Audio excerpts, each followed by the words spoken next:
পৃথিবীর প্রায় অর্ধেক মানুষ টিভির সামনে বসে আছে, কোটি কোটি চোখ একটাই ট্রফির দিকে তাকিয়ে। আর মাত্র 10 দিন পর শুরু হতে চলেছে সেই মহাযুদ্ধ, ফিফা বিশ্বকাপ 2026।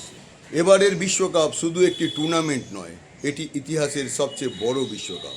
প্রথমবারের মতো 48টি দেশ অংশ নিতে চলেছে। আয়োজক 3টি দেশ, যুক্তরাষ্ট্র, কানাডা এবং মেক্সিকো।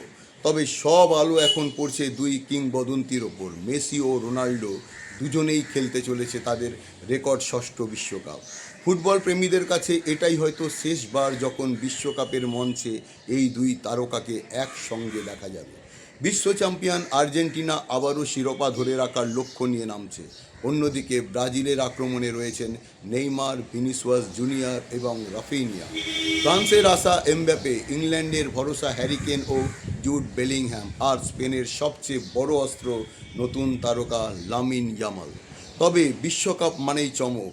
এবারও হাইতি, কুরাসাও, জর্ডান কিংবা কেপ ভার্দের মতো দলগুলো বড় বড় দেশগুলোর স্বপ্ন ভেঙে দিতে পারে। আগামী 1 মাস ফুটবল বিশ্বকে থামিয়ে দেবে। কান্না থাকবে, উল্লাস থাকবে, ভাঙবে রেকর্ড, তৈরি হবে নতুন ইতিহাস। এখন শুধু একটাই প্রশ্ন, 2026 সালের বিশ্বকাপের শেষে কার হাতে উঠবে সোনালি ট্রফি? মেসির আর্জেন্টিনা, রোনাল্ডোর পর্তুগাল, নাকি অন্য কোনো নতুন চ্যাম্পিয়ন? আপনার ভবিষ্যৎবাণী এখানেই কমেন্ট করুন। আর বিশ্বকাপের প্রতিটি বড় আপডেট পেতে আমার চ্যানেলটি সাবস্ক্রাইব করতে ভুলবেন না। ধন্যবাদ।